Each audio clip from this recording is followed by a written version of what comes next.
स्वागत है। राजस्थान के जिला दर्शन सीरीज में आज अपने जिस जिले के ऊपर चर्चा करेंगे वो हमारा जिला रहेगा पाली। जैन मंदिरों का जमघट भी कह सकते हैं, कलात्मक मंदिरों की शरणस्थली जिस जिले को कहा जाता है वो जिला पाली है। पाली जिले के बारे में अपने मेन जो है आज इस क्लास के अंदर चर्चा करने वाले हैं। रणकपुर के जैन मंदिर के बारे में क्या खास बातें हैं, रंगाई छपाई उद्योग पाली जिले में किस प्रकार से यहाँ का आज का एक अग्रणी उद्योग माना हुआ है। मेहंदी उद्योग भी पाली का एक फेमस उद्योग माना जाता है। इसके अलावा सारणी की पहाड़ियाँ भी पाली के अंदर एक विशेष पहाड़ियाँ हैं। पाली जिले का जो दुर्ग, ऐतिहासिक दुर्ग है, उस दुर्ग के बारे में भी आज इस क्लास में अपनी चर्चा करेंगे। अन्य जो यहाँ पर मंदिर मस्जिद है उन सब के बारे में आज इस क्लास के अंदर अपनी चर्चा करने वाले हैं। तो सबसे पहले जो भी साथी इस क्लास में लाइव जुड़े हैं, एक बार इस क्लास को लाइक और शेयर जरूर कर देना। और अगर आपको क्लास ये अच्छी लग रही है तो कमेंट बॉक्स में अच्छे अच्छे कमेंट भी मेन कमेंट बॉक्स में जरूर लिखना। जैसा कि आपको पता है कि राजस्थान के जिला दर्शन की जो पुस्तक है, संकल्प पब्लिकेशन की मेरे द्वारा लिखी गई पुस्तक है, ये राजस्थान के सभी बुक स्टोर पर अब उपलब्ध है, जिसके अंदर आपको कंप्लीट राजस्थान का जीके जो है वो डिस्ट्रिक्ट वाइज मिलेगा। और इस पुस्तक को अगर आप हूबहू याद करना चाहते हो तो संकल्प की ऐप के ऊपर मेरा जिला दर्शन का ऑनलाइन मैंने बैच भी शुरू कर रखा है। उसके अंदर अगर आप ये संकल्प 15 कूपन कोड अप्लाई करते हो तो आपको उसके अंदर 15% की अतिरिक्त छूट और मिल जाएगी, जिसमें आपको पूरा राजस्थान जीके जो है वो डिस्ट्रिक्ट वाइज डिटेल में पढ़ने को मिलेगा। तो आप मेरे साथ इस ऑनलाइन कोर्स के अंदर भी जुड़ सकते हो, आप सबका मोस्ट वेलकम है। आइए अपने शुरू करते हैं। आज का जो अपना जिला रहेगा वो जिला रहेगा पाली। ये आपके सामने पहले पाली जिले का जो है वो मानचित्र है। इस मानचित्र के अंदर अपने पहले पाली जिले के बारे में जो मुख्य मुख्य बातें हैं वो अपने इसके अंदर कवर करने जा रहे हैं। तो पहले अपने अगर पाली जिले की बात करें तो पाली जो है, दिख रहा होगा, ये पाली जिले का मानचित्र है। तो इस पहले पाली जिले के अंदर अपने मुख्य जो पाली के ऐतिहासिक जो शहर है उन शहरों के बारे में अपने पढ़ेंगे। उसके बाद अन्य जो फैक्ट है वो अपने इसके ऊपर चर्चा करेंगे। लगभग इस पाली जिले के अंदर यहाँ पर जो है वो लगभग अपना मेन जिला मुख्यालय स्थित है पाली।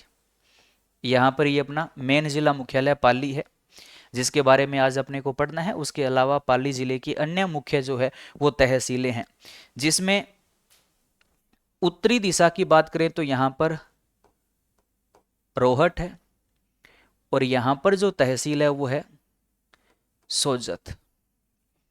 पाली, रोहट, सोजत है। सोजत के दक्षिणी साइड में पाली के बिल्कुल पास में यहां पर तहसील पड़ती है मारवाड़ जंक्शन। मारवाड़ जंक्शन, पाली, रोहट, सोजत और मारवाड़ जंक्शन।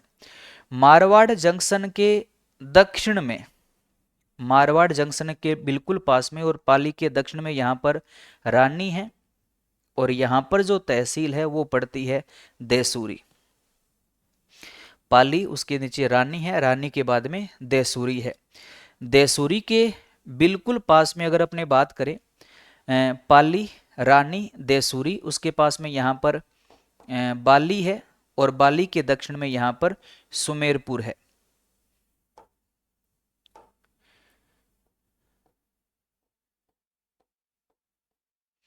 सुमेरपुर, ये पाली जिले की जो है वो मुख्य तहसीलें हैं।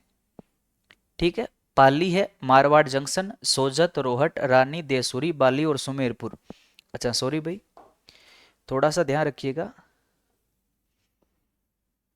पाली जिले की बिल्कुल दक्षिणी साइड की जो तहसील है ना वो बाली है। ठीक है, यहां पर जो है ना ये सुमेरपुर है। ठीक है, ये सुमेरपुर तहसील है और दक्षिणी साइड की जो तहसील है वो कौन सी है, बाली है। ये पाली जिला और पाली जिले की मुख्य जो है वो तहसील है, पाली जिले के मुख्य जो शहर है, इनके बारे में आज अपने इस क्लास के अंदर पढ़ने वाले हैं। पहले अपने नक्शे के अंदर इन शहरों के अंदर मेन जो फैक्ट है उनके ऊपर अपने थोड़ी चर्चा कर लेते हैं कि इनके अंदर जीके के हिसाब से हमारे लिए कौन कौन सी जो मेन बातें हैं वो काम की है, उनके ऊपर अपने बात कर लेते हैं। पाली जिले की बात करें तो पाली के अंदर एक सूती वस्त्र मिल है, महाराजा उमेद सिंह सूती वस्त्र मिल पाली जिले में है, जिसकी स्थापना यहां पर वर्ष 1939 में हुई थी, जिसने वस्त्र बनाने का काम 1942 में शुरू किया था। इसकी खास बात यह रहती है कि ये वाली जो सूती वस्त्र मिल है, ये हमारे राजस्थान में क्षेत्रफल की दृष्टि से सबसे बड़ी सूती वस्त्र मिल है। हालांकि जो पहली सूती वस्त्र मिल है वो ब्यावर में है, दी कृष्णा लिमिटेड मिल है जो ब्यावर में है, जो राज्य की पहली सूती वस्त्र मिल है। क्षेत्रफल में सबसे बड़ी मिल पाली में है, महाराजा उमेद सिंह मिल है, जिसकी स्थापना पाली जिले में 1939 में हुई थी। ये क्षेत्रफल में सबसे बड़ी सूती वस्त्र मिल मानी जाती है। सुमेरपुर की बात करें तो सुमेरपुर के अंदर राजस्थान की प्रथम और सबसे बड़ी सरसों मंडी है, कि राजस्थान की सबसे बड़ी जो सरसों मंडी है वो कहां पर है, सुमेरपुर पाली में है। हालांकि सरसों का जो अनुसंधान केंद्र है वो सेवर भरतपुर में है, और सरसों मंडी जो है वो सुमेरपुर पाली के अंदर है। और यहीं पर ऐतिहासिक जवाई नदी के ऊपर जवाई बांध बना हुआ है, जिसको अपने मारवाड़ का अमृत सरोवर भी बोलते हैं। ये जवाई बांध कहां पर है, तो सुमेरपुर पाली के अंदर है। उसके अलावा अगर बाली तहसील की बात करें तो इसी तहसील से जवाई नदी का उद्गम होता है। जवाई नदी का उद्गम कौन सी तहसील से होता है, बाली तहसील से। और बाली तहसील का वो गांव आता है गोरिया गांव। गोरिया गांव की पहाड़ियां हैं जहां से जवाई नदी का उद्गम होता है। उद्गम के बाद में जब ये सुमेरपुर में आती है तो सुमेरपुर में इसके ऊपर कौन सा बांध बना दिया, जवाई बांध बना दिया। देसूरी की बात करें तो देसूरी के अंदर एक अरावली पर्वतमाला का दर्रा है, जिसको देसूरी की नाल कहा जाता है। देसूरी की नाल ये दर्रा है। क्या खास बात है, तो ये जो दर्रा है ये मारवाड़ और मेवाड़ को जोड़ता है। मारवाड़ व मेवाड़, मारवाड़ व मेवाड़ को जोड़ने वाला जो दर्रा या नाल है वो कौन सा है, देसूरी की नाल है। दर्रा क्या होता है, दो पहाड़ियों के बीच में जो तंग रास्ता होता है उसको दर्रा या नाल कहा जाता है।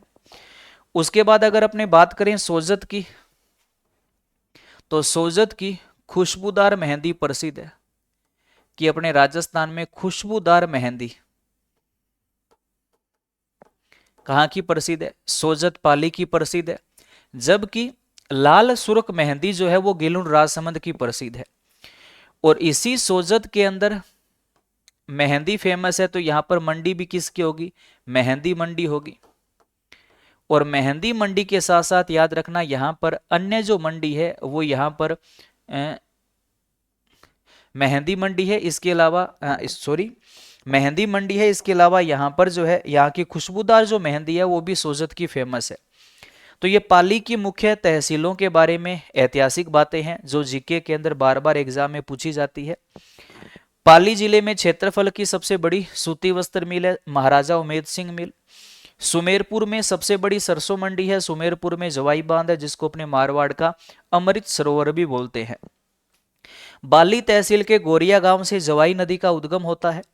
देसूरी में अरावली पर्वतमाला का एक दर्रा विद्यमान है, देसूरी की नाल।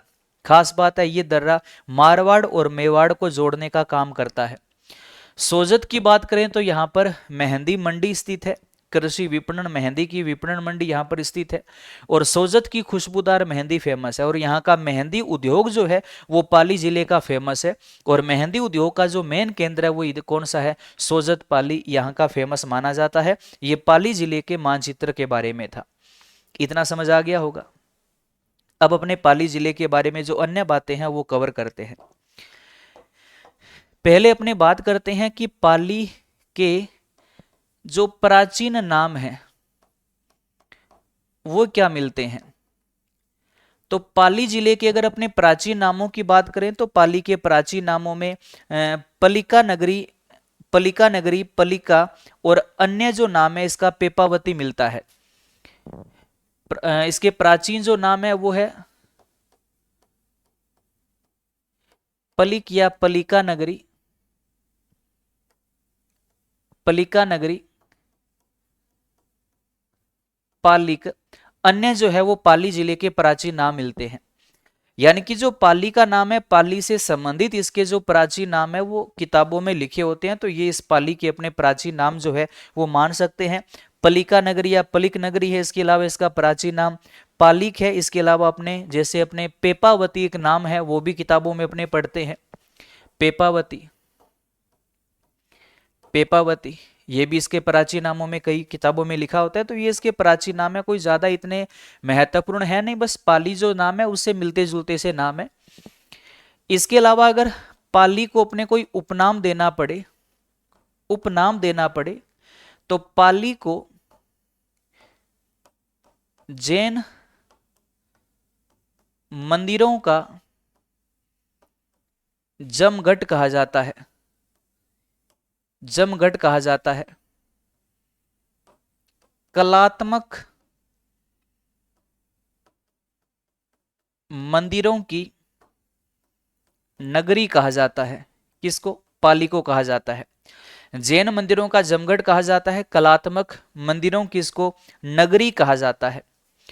उसके बाद अगर अपने बात करें पाली का जो आरजे नंबर है, तो पाली का जो आरजे नंबर है वो कितना है? तो आरजे 22 है।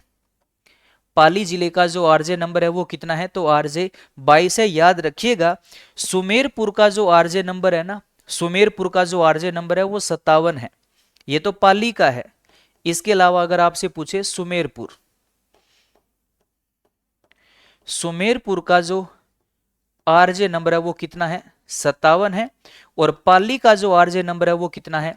22 है। जबकि सुमेरपुर का जो आरजे नंबर वो कितना है? तो वो कितना है? 57 है। और पाली को जैन मंदिरों का जमघट कहा जाता है, कलात्मक मंदिरों की नगरी जो है वो पाली जिले को कहा जाता है। अन्य अगर अपने बात करें तो पाली जिले की जो जलवायु है, जलवायु की अगर अपने बात करें तो भारतीय मौसम विभाग के अनुसार पाली जिले में अर्धशुष्क प्रकार की जलवायु की प्रधानता है। कि पाली जिले की जलवायु कैसी है? तो यहाँ की जलवायु कैसी है? अर्धशुष्क जलवायु है। हालांकि कोपेन के, थोर्नवेट के और ट्रीवार्था के वर्गीकरण के अनुसार यहाँ पर अलग अलग प्रकार की जलवायु उन्होंने बताई थी। जैसे कोपेन ने यहाँ पर BSHW जलवायु को यहाँ पर प्रधानता दी थी। थोर्नवेट की माने तो उसने DAW को यहाँ पर प्रधानता दी थी। ट्रीवार्था की बात करें तो उसने यहाँ पर BSH जलवायु को यहाँ पर जो है वो प्रमुखता दी थी।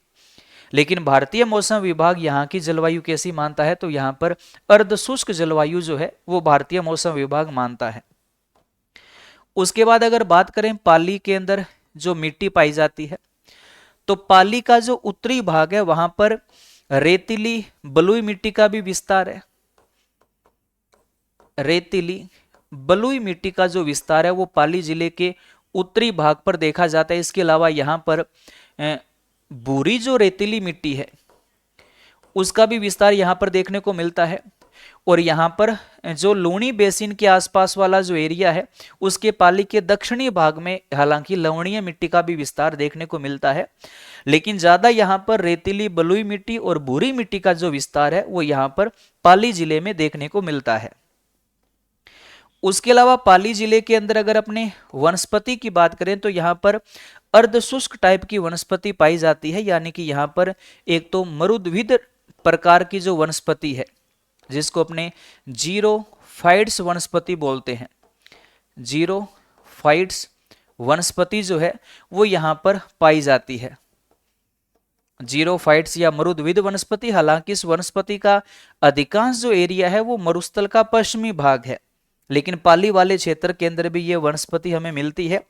इसके अलावा याद रखना इसी पाली के अंदर स्टेपी वनस्पति भी देखने को मिलती है। जो स्टेपी वनस्पति है वो भी पाली वाले क्षेत्र के अंदर देखने को मिलती है। जलवायु अर्धशुष्क है तो इसी के आधार पर कोपे ने अर्धशुष्क जलवायु प्रदेश में स्टेपी वनस्पति मानी थी। तो पाली के अंदर पाई जाने वाली एक वनस्पति का प्रकार और कैसा होगा? स्टेपी वनस्पति का प्रकार यहां पर माना जाएगा। उसके अलावा अगर अपने बात करें यहां पर अपवाह तंत्र की, तो अपवाह तंत्र की बात करें तो यहाँ की सबसे मुख्य जो नदी मानी जाती है वो यहाँ पर जवाई नदी का जो मुख्यतः यहाँ पर जो है वो बहाव क्षेत्र माना जाता है। हालांकि जो पाली जिला है वो लूणी बेसिन के अंतर्गत भी आता है।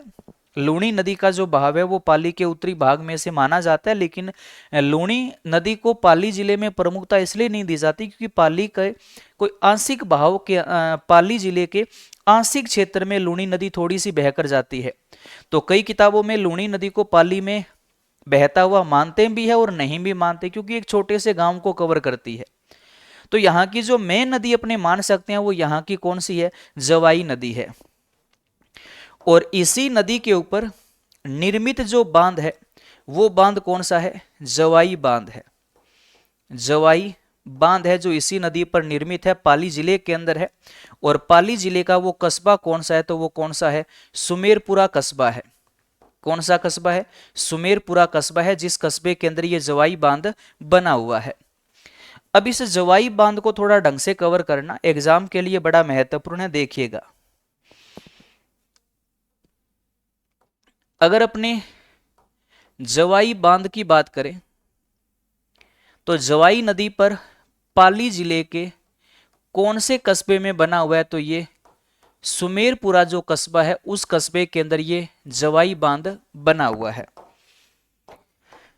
क्या विशेष है, जवाई बांध का जो निर्माण है, जवाई बांध का जो निर्माण है वो 13 मई 1946 को यहां के शासक महाराजा उमेद सिंह के द्वारा इस बांध का निर्माण करवाया गया था। कब करवाया गया था, 13 मई 1946 को।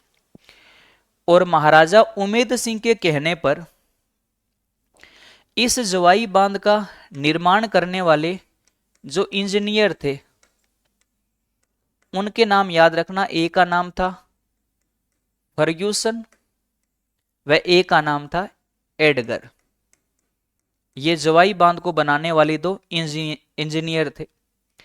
और इस बांध की खास बात यह रही कि ये बांध हमारे पश्चिमी राजस्थान के अंदर या मरुस्थल के अंदर या मारवाड़ वाले क्षेत्र में जितने भी बांध है उन सब के अंदर बहाव क्षमता की दृष्टि से या जल ग्रहण क्षमता की दृष्टि से ये वाला जो बांध है ये यहाँ का सबसे बड़ा बांध माना जाता है।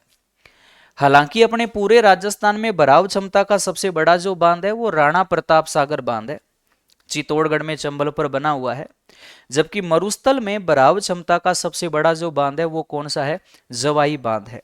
मरुस्थल में भी कह सकते हो, पश्चिमी राजस्थान का भी कह सकते हो, मारवाड़ का भी कह सकते हो। तो ये पश्चिमी राजस्थान मरुस्थल का या मारवाड़ का बहाव क्षमता में सबसे बड़ा बांध है, तो इसको यहाँ का अमृत सरोवर भी कहा जाता है। अमृत सरोवर, ये मतलब ये जवाई बांध का क्या हो गया, उपनाम हो गया। क्या उपनाम हो गया, पश्चिमी राजस्थान का अमृत सरोवर, मरुस्थल का अमृत सरोवर या मारवाड़ का अमृत सरोवर किसको कहा जाता है, जवाई बांध को कहा जाता है। एक बड़ी काम की बात याद रखिएगा, जवाई जो बांध है इसमें जल आवक क्षमता बढ़ाने के लिए, जल आवक क्षमता बढ़ाने के लिए या ये कह सकते हो जवाई बांध में अतिरिक्त जलापूर्ति करवाने के लिए इस बांध से एक जल सुरंग को जोड़ा गया है, सेई जल सुरंग। तो सेई जल सुरंग का संबंध किस बांध से है, जवाई बांध से है। ये जवाई बांध को अतिरिक्त जलापूर्ति करवाने का काम करती है। राजस्थान की ये प्रथम जल सुरंग है जिसका निर्माण 1977 में हुआ था। इसकी लंबाई 6.7 किलोमीटर है। ये अपने राजस्थान की प्रथम जल सुरंग है। प्रश्न सीधा सा आता है कि सेई जल सुरंग का संबंध किस बांध से है, तो वह जवाई बांध से है, जो मरुस्थल में या पश्चिमी राजस्थान का या मारवाड़ के अंदर बहाव क्षमता की दृष्टि का सबसे बड़ा बांध माना जाता है। जबकि हमारे पूरे राजस्थान में बराव क्षमता में सबसे बड़ा बांध कौन सा है? तो भाई वो कौन सा है? राणा प्रताप सागर बांध है, जो चित्तौड़गढ़ जिले के अंदर चंबल नदी के ऊपर बना हुआ है। तो ये मुख्य जवाई बांध के बारे में था। जवाई नदी यहाँ की मुख्य नदी है। इसके अलावा यहाँ पर लीलड़ी, बांडी, मीठड़ी, सूकड़ी, अन्य नदियों का भी इसके अंदर बहाव क्षेत्र यहाँ पर देखने को मिलता है। अन्य दो चार बातें और याद रखिएगा। इसी जिले के अंदर बांडी नदी का जो है वो भी बहाव क्षेत्र है, और बांडी नदी के ऊपर पाली जिले के अंदर हेमावास बांध स्थित है। हेमावास जो बांध है वो भी बांडी नदी के ऊपर पाली जिले में स्थित है। तो बांडी जो नदी है वो लूणी की सहायक नदी है, और जो लूणी की सहायक नदी एक और है सूकड़ी नदी, उसका भी बहाव क्षेत्र पाली जिले के अंदर ही है, सूकड़ी नदी का। और इस नदी का जो उद्गम होता है ना, वो देसूरी तहसील जो है ना, वहां से इसका उद्गम होता है। तो सूकड़ी नदी का जो बहाव क्षेत्र है वो भी पाली जिले में माना जाता है। सूकड़ी जो नदी है ना, इसके ऊपर एक बांकली परियोजना बड़ी फेमस है, बांकली बांध परियोजना जालोर के अंदर है। पाली में तो नहीं है, लेकिन सूकड़ी नदी का उद्गम देसूरी पाली से ही होता है। और जो बांडी नदी है उसके ऊपर पाली जिले में कौन सा बांध बना हुआ है? हेमावास बांध बना हुआ है। ये हेमावास वाला जो प्रश्न है ये पेपर में खूब आता है कि हेमावास बांध परियोजना का संबंध किस जिले से है? तो वो किससे है? तो वो पाली जिले से है। इसके अलावा अगर अपने बात करें कि पाली जिले के अंदर जो मुख्य जिले स्थित है वो कौन कौन सी है, तो याद रखिएगा। एक तो यहां पर चोपड़ा झील स्थित है, और एक पाली जिले के अंदर यहां पर बांकली झील स्थित है। याद रखो, बांकली बांध जालोर में है और बांकली झील पाली में है, जोड़कर याद रखना। एक है अपने राज्य में बांकली बांध। बांकली बांध कहां पर है? जालोर में है। और बांकली झील कहां पर है? पाली में। एक और बता दूं,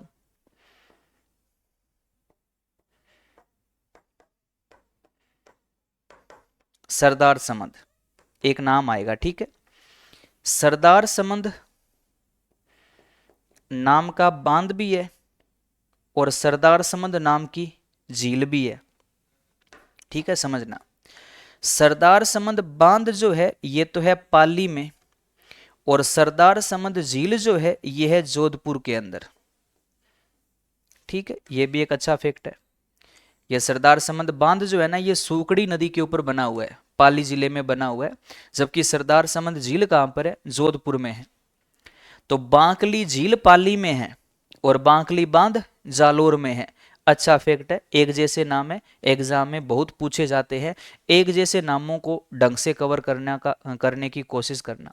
तो ये पाली जिले का मुख्य भूगोल है, मुख्य फैक्ट है। उसके अलावा कला संस्कृति की बात करें तो पाली जिले में एक बड़ा फेमस नाम आता है, रणकपुर के जैन मंदिर। रणकपुर के जैन मंदिर कहां पर है? पाली जिले के अंदर है। रणकपुर के जैन मंदिरों के बारे में कहा जाता है कि इस मंदिर का जो निर्माण है वो महाराणा कुंभा के शासनकाल में दारणाक सेठ ने इस मंदिर का निर्माण करवाया था। ये मथाई नदी के किनारे पर ये रणकपुर के जैन मंदिर स्थित है, जिसमें 1444 खंबे हैं। तो इसको खंबों का वन भी कहा जाता है, वनों का मंदिर भी कहा जाता है, खंबों का मंदिर भी कहा जाता है, खंबों का अजायब घर भी इस मंदिर को कहा जाता है। मथाई नदी के किनारे पर यह मंदिर स्थित है, और मथाई जो नदी है वो जवाई की सहायक नदी है। अब देखो रणकपुर के जैन मंदिरों के बारे में अगर अपने मेन बातें इसमें कवर करें तो इसका जो निर्माण हुआ था वो महाराणा कुंभा के शासनकाल में, महाराणा कुंभा के शासनकाल में दारणाक शाह सेठ के द्वारा रणकपुर के जैन मंदिरों का निर्माण करवाया गया था। और रणकपुर के जो जैन मंदिर है वो किस नदी के किनारे पर है? मथाई नदी के किनारे पर है। और जो मथाई नदी है ये किसकी सहायक नदी है? जवाई की सहायक नदी है। और जवाई किसकी है, तो वो लूणी की सहायक नदी है। तो ये किस नदी के किनारे पर है, तो ये यहाँ पर कह सकते हैं मथाई नदी के किनारे पर है। इस रणकपुर के जैन मंदिर का जो शिल्पी है, रणकपुर के जैन मंदिर का जो शिल्पी है, कमेंट करके बताओ कौन है।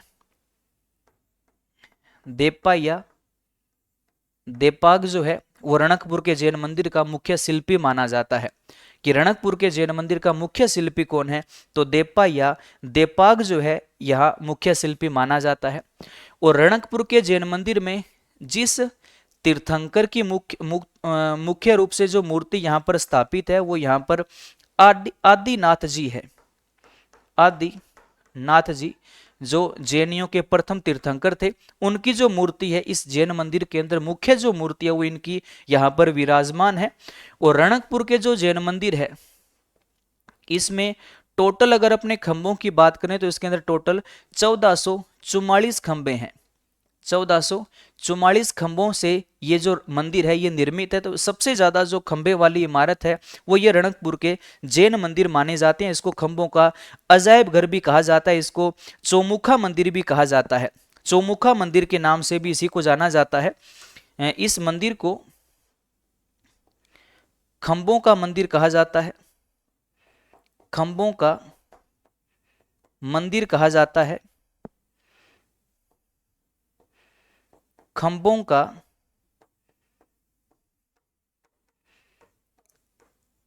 अजायब घर कहा जाता है, इसी को चौमुखा मंदिर जो है वो इसी रणकपुर के जैन मंदिर को कहा जाता है। तो ये मुख्य रणकपुर के जैन मंदिर के बारे में था। दोबारा देखिएगा, रणकपुर के जैन मंदिर का निर्माण महाराणा कुंभा के शासन काल में दरणक सेठ ने करवाया था। इस मंदिर का मुख्य जो शिल्पी है वो देपा या देपाक है। मथाई नदी के किनारे पर है। मथाई नदी जवाई की सहायक नदी है। और इस मंदिर में मुख्य जो मूर्ति है वो प्रथम तीर्थंकर आदिनाथ की इसके अंदर मूर्ति जो है वो विराजमान है। सबसे ज्यादा खंभों वाली जो इमारत है वो यही है जिसमें 1444 खंभे बने हुए हैं। तो इस मंदिर को खंभों का मंदिर, खंभों का अजायब घर भी कहा जाता है। और इसी को एक अन्य जो नाम है इसका चौमुखा मंदिर है, चौमुखा मंदिर भी इसी मंदिर को कहा जाता है। तो ये मुख्य रणकपुर के जैन मंदिर के बारे में था। समझ में आ गया। इसके अलावा अगर अपने बात करें तो पाली के अंदर एक ऐतिहासिक मंदिर और है, सुगाली माता जी का मंदिर।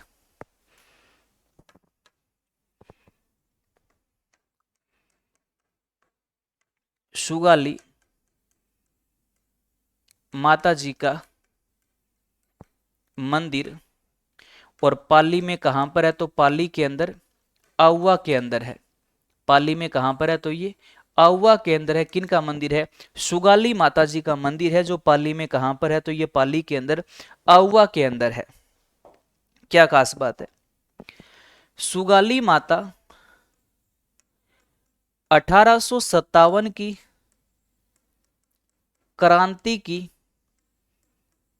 कुलदेवी कह सकते हो, आराध्या देवी कह सकते हो। आउवा के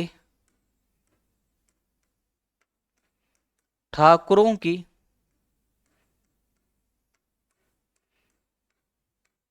कुलदेवी है। ठाकुर कुशाल सिंह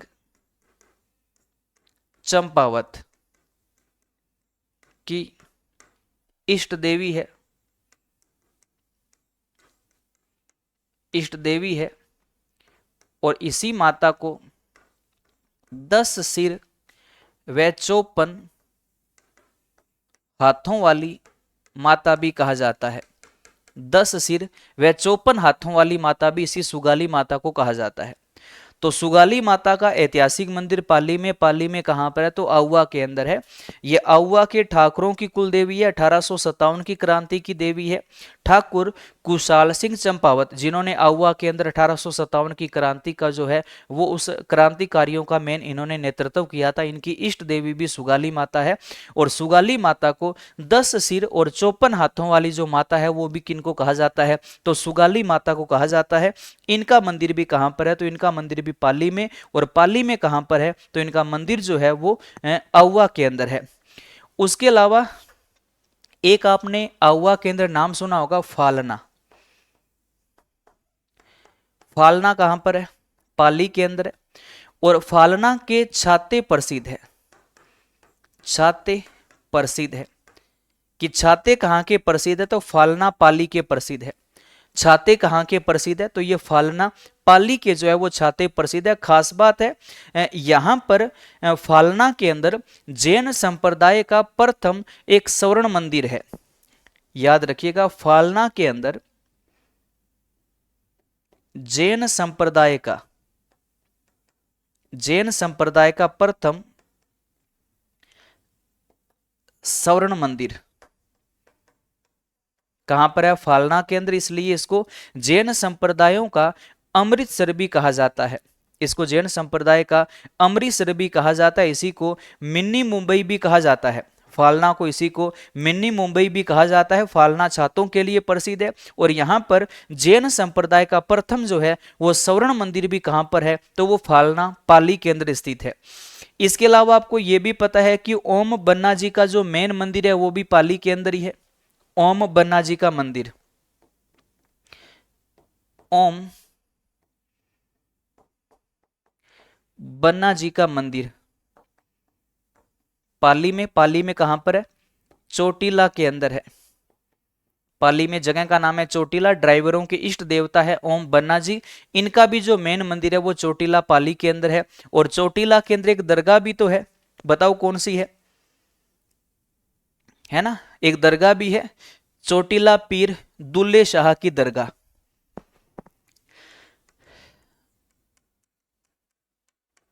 चोटीला पीर दुल्ले शाह की दरगाह, ये भी कहां पर है? पाली के अंदर है, चोटीला जगह पर है। तो यहां पर दरगाह मेन पीर दुल्ले शाह की दरगाह है। इनको इतिहास में चोटीला पीर कहा जाता है। चोटीला पीर दुल्ले शाह की दरगाह के नाम से इनको जाना जाता है।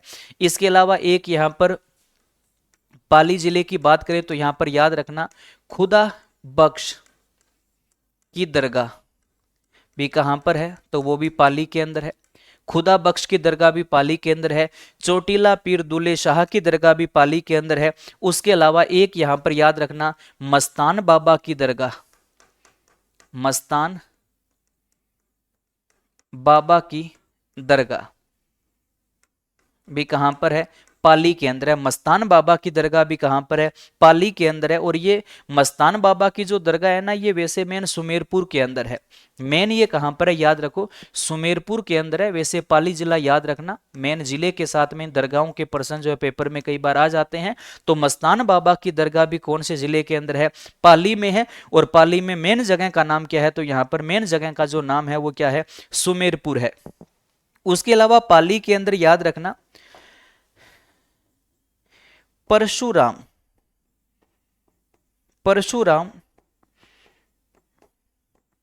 महादेव जी का मंदिर भी पाली जिले में स्थित है। और खास बात क्या है? खास बात यह है कि इस मंदिर के अंदर प्राकृतिक शिवलिंग स्थित है। प्राकृतिक शिवलिंग जो है इस वाले मंदिर में विराजमान है। जो पाली में परशुराम महादेव जी का जो मंदिर है, उस मंदिर में प्राकृतिक शिवलिंग यहां पर विराजमान है। शिवरात्रि के दिन यहां पर बहुत बड़ा एक मेला लगता है और यहां पर प्राकृतिक शिवलिंग यहां पर विराजमान है। इसलिए इसको राजस्थान का अमरनाथ भी कहा जाता है। याद रखिएगा, इसी को क्या कहा जाता है? राजस्थान का अमरनाथ कहा जाता है। राजस्थान का अमरनाथ कहा जाता है। और यहाँ पर ऐतिहासिक महादेव का मेला है, बोले का यहाँ मंदिर है। तो यहाँ पर मेला कब लगेगा? शिवरात्रि को यहाँ पर एक बहुत बड़ा मेला लगता है। खास बात क्या है? इस वाले मंदिर में प्राकृतिक शिवलिंग विराजमान है, तो इसको क्या कहा जाता है? राजस्थान का इसको अमरनाथ कहा जाता है। और जैनियों का प्रथम जो स्वर्ण मंदिर है, जैनियों का जो प्रथम स्वर्ण मंदिर है वो कहां पर है? तो याद रखना, वो फालना के अंदर है। और फालने का क्या प्रसिद्ध है? फालना के छाते प्रसिद्ध है। तो ये यहाँ के मुख्य अपने कह सकते हैं कि मुख्य यहाँ के जो स्थापत्य निर्माण है वो इसके अंदर कह सकते हैं। इसके अलावा पाली के अंदर अगर कोई ऐतिहासिक बड़ा दुर्ग है तो वो दुर्ग कौन सा है? सोजत का किला है। सोजत का किला कहां पर है? पाली जिले के अंदर है। फेमस दुर्ग है सोजत का किला। मारवाड़ के जब अपने राठौड़ वंश पढ़ते हैं तो राठौड़ वंश के अंदर सोजत के किले का बहुत ज्यादा यहां पर जिक्र आता है। और ये जो सोजत का किला है, ये सोजत का किला पाली के अंदर सोजत तहसील में पड़ता है, जो नानी सीरडी पहाड़ी पर है। नानी सीरडी पहाड़ी के ऊपर ये स्थित है। कौन से जिले में? पाली के अंदर सोजत तहसील के अंदर आता है। और कहा जाता है कि मारवाड़ शासक राव मालदेव का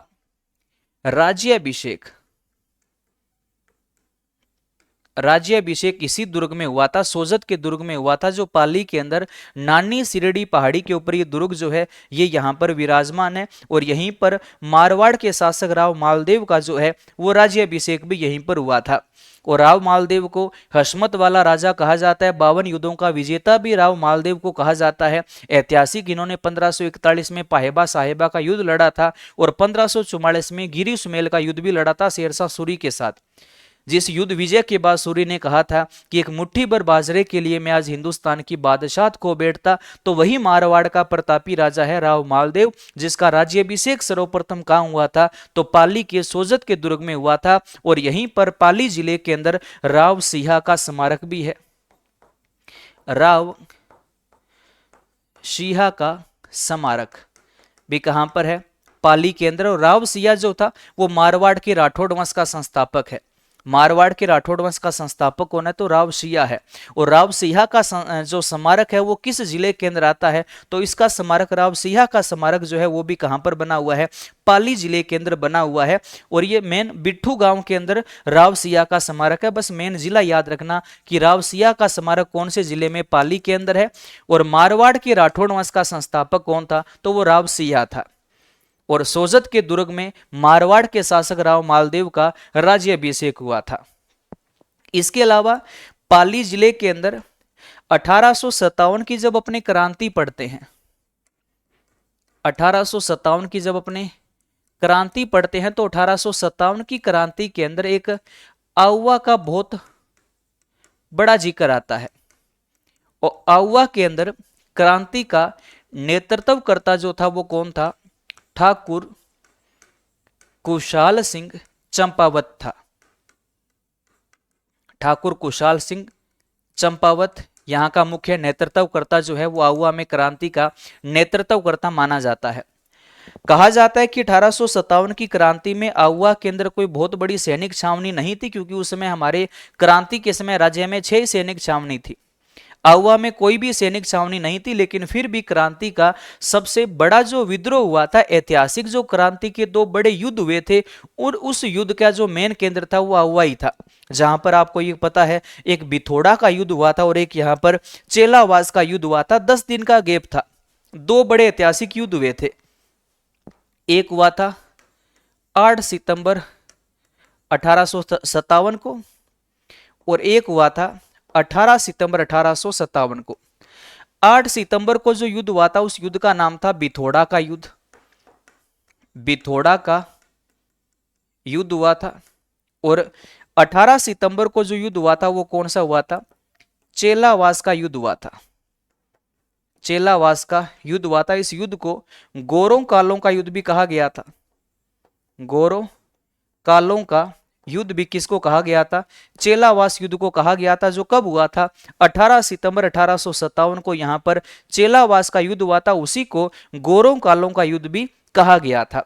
बिथोड़ा का जो युद्ध हुआ था ये युद्ध किसके बीच हुआ था? तो ठाकुर कुशाल सिंह चंपावत व कैप्टन हीथकोट के मध्य ये युद्ध हुआ था, जिसमें हीथकोट पराजित हुआ था। ठाकुर कुशाल सिंह चंपावत इस युद्ध में विजय हुआ था। हीथकोट यहां पर मारा गया था। ये जब खबर मारवाड़ के पीए को चली, खबर जब मारवाड़ के पीए को पता चली तो मारवाड़ का जो पॉलिटिकल एजेंट था उसमें कौन था, तो मारवाड़ का जो पॉलिटिकल एजेंट था उसमें कौन था, तो मारवाड़ के अंदर पैट्रिक लॉरेंस जो था उसमें वहां पर था। तो पैट्रिक लॉरेंस जो है वो 10 दिन बाद खुद ठाकुर के साथ यहां पर लड़ने के लिए आया, और ये जो चेलावास का युद्ध है ये ठाकुर और पैट्रिक लॉरेंस के मध्य लड़ा गया था, जिसमें ठाकुर जो है कुशाल सिंह चंपावत की सेना जो है यहां पर विजय हुई थी। तो कहा जाता है कि 1857 की क्रांति में आहुआ एकमात्र ऐसा केंद्र था जहां पर कोई सैनिक छावनी नहीं थी, लेकिन फिर भी क्रांति का सबसे ज्यादा जो विद्रोह जो हुआ था, युद्ध जो हुआ था, वो कहां हुआ था, आहुआ के अंदर हुआ था। चेलावास का जो युद्ध हुआ था ये लिख सकते हो, ठाकुर कुशाल सिंह चंपावत और यहां पर पैट्रिक लॉरेंस के मध्य, पैट्रिक लॉरेंस के मध्य ये युद्ध हुआ था। दोनों केंद्र अपने क्रांतिकारी जो है वो जीत गए थे, अंग्रेजों को हार का सामना करना पड़ा था। दो बड़े ऐतिहासिक युद्ध यहां पर लड़े गए थे। तो यह पाली जिले से संबंधित मुख्य जीके के फैक्ट है। और इसी प्रकार से देखो यूट्यूब के अंदर बार बार मैं कह रहा हूं कि यूट्यूब के अंदर कोई भी जो है उसको पूरा डिटेल के अंदर हम चाहकर भी नहीं बता सकते। अगर और ज़्यादा इसको डिटेल में बताएं, प्रत्येक बात लिख लिख कर आपको बताएं, आराम से बोलकर बताएं, तो वो फिर क्लास लंबी हो जाती है। और यूट्यूब पर मुझे नहीं लगता कि 1 घंटे से ज़्यादा वाली क्लास जो है उसको स्टूडेंट्स थोड़े देखना पसंद करेंगे, क्योंकि यूट्यूब के ऊपर एक सिंपल सी थ्योरी है कि कम समय में बहुत सारा मैटर चाहिए। इसलिए यूट्यूब पर तो उस चीज़ को थोड़ा सा हम शॉर्ट के अंदर ही करवा पाते हैं, पूरा डिटेल में नहीं करवा पाते। अगर आप जिला दर्शन की पुस्तक को अभी तक नहीं लिया है तो अभी अपने नज़दीक जो भी बुक स्टोर है उसके ऊपर जाइए और राजस्थान की जिला दर्शन की नवीन अपडेट जो बुक है वो एक बार वहां पर जाकर इस बुक को खोलकर देख लीजिए। देखने के बाद आपको अपने आप पता चलेगा कि यहाँ पुस्तक हमारे बहुत काम की है, क्योंकि जो राजस्थान के नए जिले बने हैं और टोटल 50 जिले हो गए, कहाँ पर क्या जुड़ा है, कहाँ पर क्या हटा है, उस बात को बड़ी आसान सी भाषा में मैंने यहाँ पर समझा रखा है। और ये पूरी पुस्तक एक सिस्टम से लिखी हुई है, संभाग वाइज लिखी हुई है। संभाग जैसे पहले बीकानेर संभाग, फिर बीकानेर संभाग के चारों जिलों की डिटेल है, फिर जोधपुर संभाग, जोधपुर संभाग के सभी जिलों की डिटेल है। इस प्रकार से सिस्टम से है। और जिले की डिटेल का मतलब है कि उसके अंदर भी पॉइंट है। पहले जिले का सामान्य परिचय है, फिर जिले का भूगोल है, फिर जिले की कला संस्कृति है, फिर जिले का इतिहास है, फिर उस जिले के अन्य महत्वपूर्ण तथ्य है जिसमें वहाँ के मुख्य व्यक्तित्व के बारे में करंट जीके के मुख्य फैक्ट डाले गए हैं। और अगर वहाँ पर मुख्य कोई संस्था वगैरह अगर कोई कार्यरत है तो उनके बारे में फिर उसके अंदर लिखा गया है। तो बड़ी शानदार पुस्तक है, अच्छी मेहनत की है, एक बार पुस्तक को देखना जरूर। और अगर आप ये पुस्तक मेरे साथ लाइव बैच में जुड़कर अगर याद करना चाहते हो, राजस्थान जीके जो है उस जीके को अगर पूरा डिटेल में आप अगर याद करना चाहते हो तो मेरे साथ इस जिला दर्शन के लाइव बैच के अंदर जुड़ सकते हो। 12 दिसंबर से लाइव बैच ये शुरू हो चुका है। क्लास का जो बैकअप है वो आपकी ऐप के अंदर, आपके कोर्स में आपके पास 1 साल तक वैलिड रहेगा। 1 साल तक कितनी मर्जी बार आप वो क्लासें देख सकते हो, सुन सकते हो। बोर्ड PDF फाइल उसके अंदर हाथों हाथ आपके सामने अपलोड हो जाया करेगी। बोर्ड PDF फाइल भी आपको पढ़ने के लिए वहाँ पर एक सॉफ्ट कॉपी मिलेगी। अगर इस कोर्स में आप जुड़ते हो तो ध्यान देना, संकल्प 15 जो कूपन कोड अगर ये अप्लाई करोगे तो आपको इस कोर्स में 15% की अतिरिक्त छूट और मिल जाएगी। 5 दिन के लिए ऐसा ये ऑफर, ये कूपन कोड इसके अंदर अप्लाई रहेगा। उसके बाद कूपन कोड वाला जो ऑफर है वो हट जाएगा। फिर इसकी जो भी फीस रहेगी, फिलहाल फीस शायद तक इसकी 400-500 रुपये के लगभग होगी। 4-5 दिन बाद में इस कोर्स की फीस 1000 प्लस कर दी जाएगी। तो फिलहाल ऑफर के अंदर है। अगर अभी तक आप इस कोर्स से नहीं जुड़े हो तो अभी जल्दी इस कोर्स के अंदर भी आप मेरे साथ लाइव कोर्स के अंदर जुड़ सकते हो। जो लाइव देख रहे हैं उनमें से स्टूडेंट्स लगभग होंगे जो लाइव इस बैच में मेरे साथ जुड़े हुए हैं। उनको पता है कि जीके उस बैच के अंदर कितना डिटेल में, कितना सिस्टम से अपने उस जीके को पढ़ रहे हैं। तो वो आप इस बैच के अंदर जुड़ोगे तो आपको अपने आप पता चल जाएगा। एक बार विश्वास करके बैच के अंदर जुड़कर देखो, आपको पता चलेगा कि राजस्थान जीके को किस हिसाब से हम और ज़्यादा अच्छा मजबूत बना सकते हैं, जो हमारे लिए बहुउपयोगी सिद्ध होने वाला है। और पुस्तक के बारे में एक बार ज़रूर देखिएगा, नज़दीक बुक डिपो पर जाकर जिला दर्शन की जो पुस्तक है वो ज़रूर एक बार परचेज कीजिएगा। बाकी ये आज पाली जिले के बारे में हमने पढ़ा। अगर कोई साथी इस क्लास में पाली जिले से संबंधित है तो पाली जिले से संबंधित जो साथी, उनसे निवेदन है कि ऐसी कोई बात जो किताबों में पढ़ने को हमें नहीं मिलती वो बात आप मेन कमेंट बॉक्स में ज़रूर हमें बताइएगा, ताकि वो भी बात हम ऐड करें, जो सभी साथियों तक पाली ज़िले की और भी जो मेन खास बातें हैं वो भी पहुंच पाए। तो वो भी कमेंट में लिखा करो। जो जिस ज़िले से संबंधित स्टूडेंट्स इस क्लास को देखते हैं वो अपने ज़िले के बारे में अच्छी सी बातें भी कमेंट में ज़रूर लिखा करो, ताकि वो भी बात हम किताबों में लिख सके और भी साथियों तक वो बात हम पहुंचा सकें, जिसका फ़ायदा सभी साथियों को मिले। बाकी यूट्यूब के ऊपर जिला दर्शन सीरीज़ के साथ हमेशा जुड़े रहिएगा। कोशिश करूंगा इसी सीरीज़ में आपको सभी ज़िलों के बारे में मेन मेन बातें इसी प्रकार से बताने की। अच्छे से कमेंट करते रहा करो, थोड़ा सा हौसला बढ़ता है। बाकी अपना ध्यान रखा करो, सर्दी बढ़ गई है, स्वस्थ रहो, मुस्कुराते रहो। सबका बहुत बहुत धन्यवाद। जय हिंद, जय भारत।